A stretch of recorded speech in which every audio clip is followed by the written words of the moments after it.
le psaume 24, hein?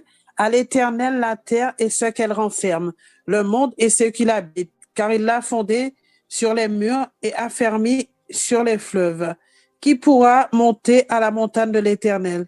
Qui s'élèvera jusqu'à son lieu saint? Celui qui a les mains innocentes et le cœur pur, celui qui ne livre pas son âme au mensonge et qui ne jure pas pour tromper. Il obtiendra la bénédiction de l'Éternel, la miséricorde du Dieu de son salut. Voilà le partage de la génération qu'il invoque, de ceux qui cherchent ta face, ô Éternel. Portes, élevez-vous linteaux, élevez-vous, portes éternelles, que le roi de gloire fasse son entrée. Qui est ce roi de gloire? L'Éternel fort et puissant, l'Éternel puissant dans les combats. Portes, élevez vos linteaux, élevez-les, portes éternelles, que le roi de gloire fasse son entrée. Qui donc est ce roi de gloire? L'Éternel des armées. Voilà le roi de gloire.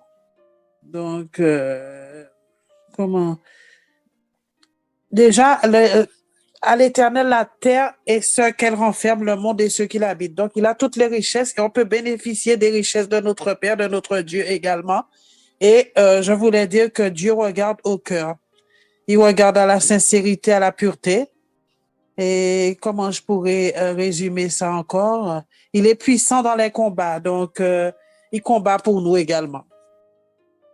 Voilà. Amen, amen, gloire à Dieu. Amen. Voilà, on laisse la parole à notre sœur Tyrell. Oui, moi j'ai pris, je parlais de la miséricorde de Dieu, hein. Donc j'ai pris 2 Samuel 24, 14. Donc 2 Samuel 24, 14, je parlais de la miséricorde de Dieu.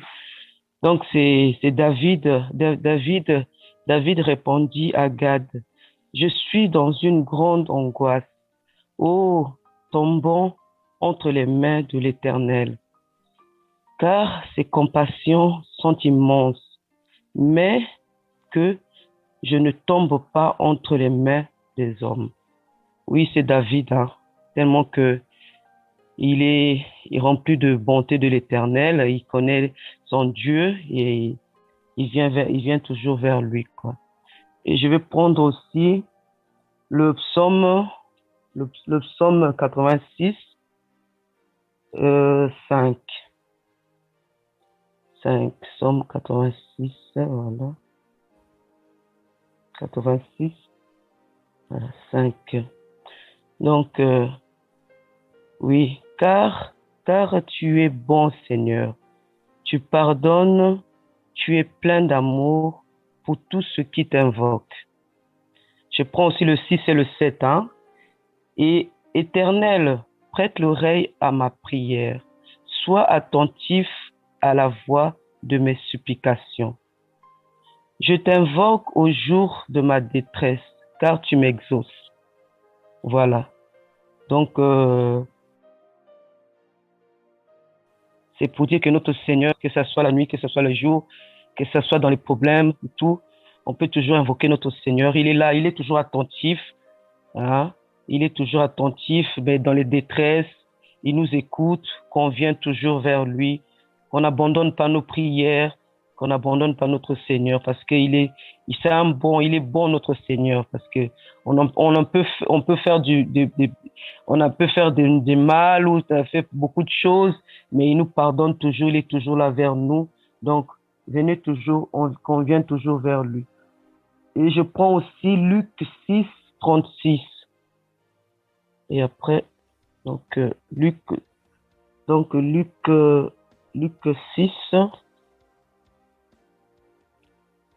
Luc 6, voilà, et 36, voilà.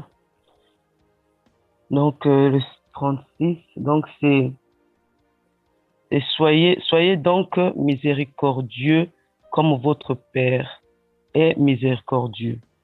Voilà. Donc qu'on soit toujours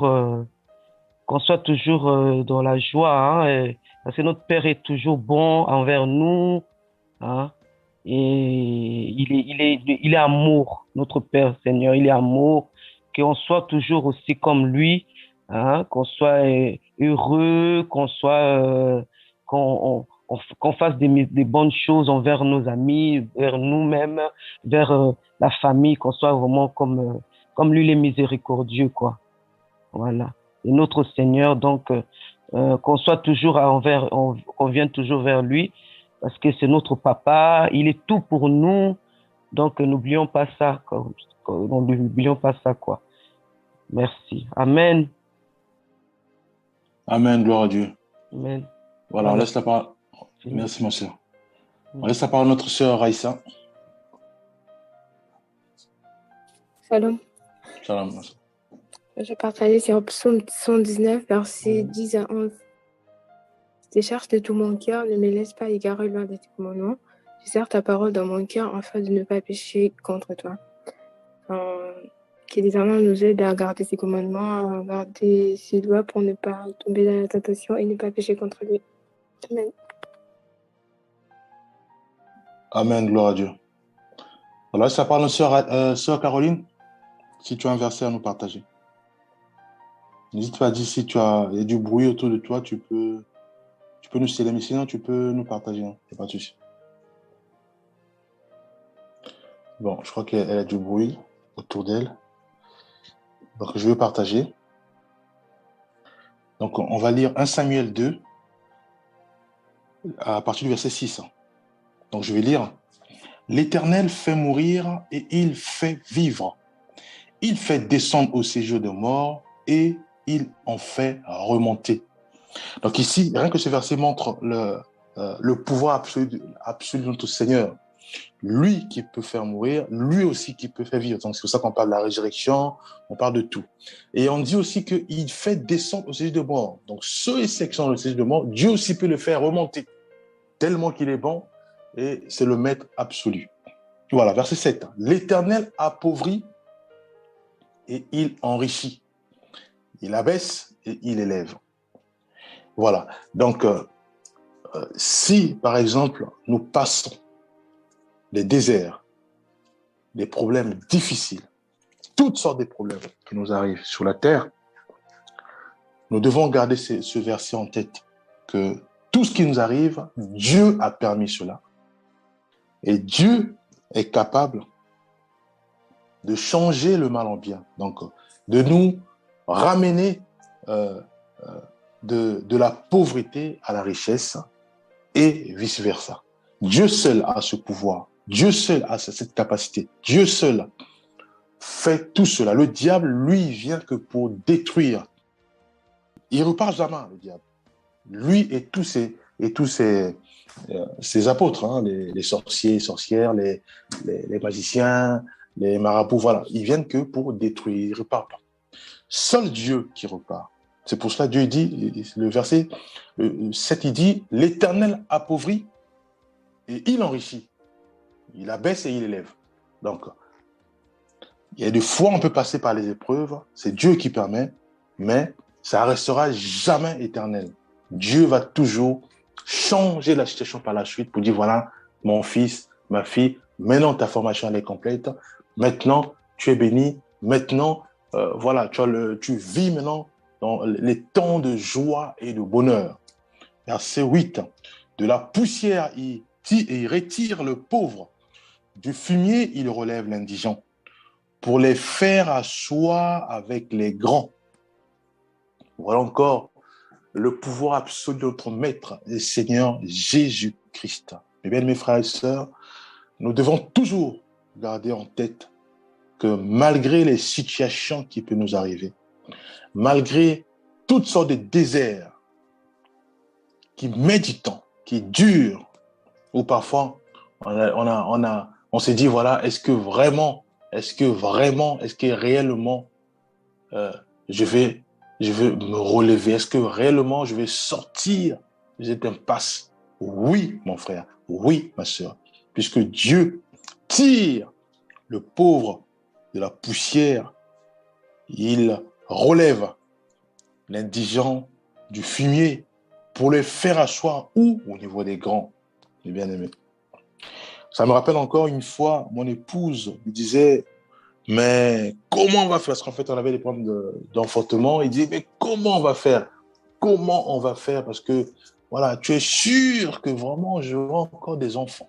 Tu es sûr. Et heureusement que moi, bon, après, Dieu m'avait déjà parlé que, voilà, on devait déménager. Et en déménageant, j'avais un sac rouge, voilà, un sac de voyage. Et elle était enceinte. Je dis, non, mais moi, Dieu m'avait montré ça. Mais oui, mais quand? Puisque, voilà, elle est cherchant qui prouve le contraire. Voilà. Donc, un instant, effectivement, un instant T, effectivement, on a déménagé et effectivement, elle était aussi enceinte. Voilà. Juste pour dire quoi? Juste pour dire que il y a des fois, parfois, on se dit, mais la situation que je vis, ça peut être en prison. Je suis en prison. Certes, maintenant, j'ai reconnu mes fautes. J'ai demandé pardon au Seigneur. Mais comment sortir vu ma peine, vu ma condamnation? Comment faire? Et des fois, on est dans des situations terribles où on nous dit vraiment euh, euh, que vu votre situation, vous ne pouvez jamais travailler. Voilà. Il y a des cas comme ça où on se dit, voilà, ou même à l'hôpital, où on dit, voilà, vu ton corps, vu comment tu es, non, c'est impossible que tu sois guéri. Mais nous devons toujours avoir nos regards fixés sur le Seigneur, car c'est lui qui change miraculeusement, voilà, le mal en bien, les difficultés en joie, en bonheur, bien aimé. C'est lui seul qui peut faire mourir et c'est aussi lui seul qui peut faire vivre. Nous, qui est notre Seigneur Jésus-Christ, lui seul qui fait descendre ce jugement et lui seul aussi qui peut ramener une personne des juges de mort à la vie, à la lumière. Lui seul qui a appauvri et lui seul aussi qui enrichit. Donc nous devons, mes bien-aimés, avoir toujours nos regards fixés vers le Seigneur. Lui rappeler cette parole en disant que c'est toi que je vois. Car les malheurs qui m'arrivent, je sais que c'est toi qui l'as permis. Car tu permets toutes choses. Mais tu permets toutes choses afin que nous puissions. Tu nous donnes aussi les moyens pour les surmonter. Voilà. Les épreuves, Dieu nous donne les épreuves, mais il donne aussi la capacité, la force pour surmonter cela. C'est pour cela que Dieu, il est bon, il est merveilleux. Et après cela, il nous donne le bonheur. Il nous fait sortir de toutes sortes de difficultés. Parce qu'il dit, ici, on donne toujours les difficultés, on donne aussi le contraire. C'est pour dire que Dieu ne laisse jamais sa fille ou son fils dans les difficultés, dans les situations difficiles, dans les problèmes. Dieu aussi fait sortir son fils et ses filles. Souvenons-nous de la femme du serviteur de Élisée, où elle disait que voilà, ton serviteur, voilà, il a servi longuement pour toi, mais voilà, on vient prendre mes enfants. C'était les difficultés terribles où la maman voyait comment les huissiers venaient prendre l'enfant parce que le mari avait contracté les dettes, mais il n'avait jamais fini ses dettes, payé ses dettes.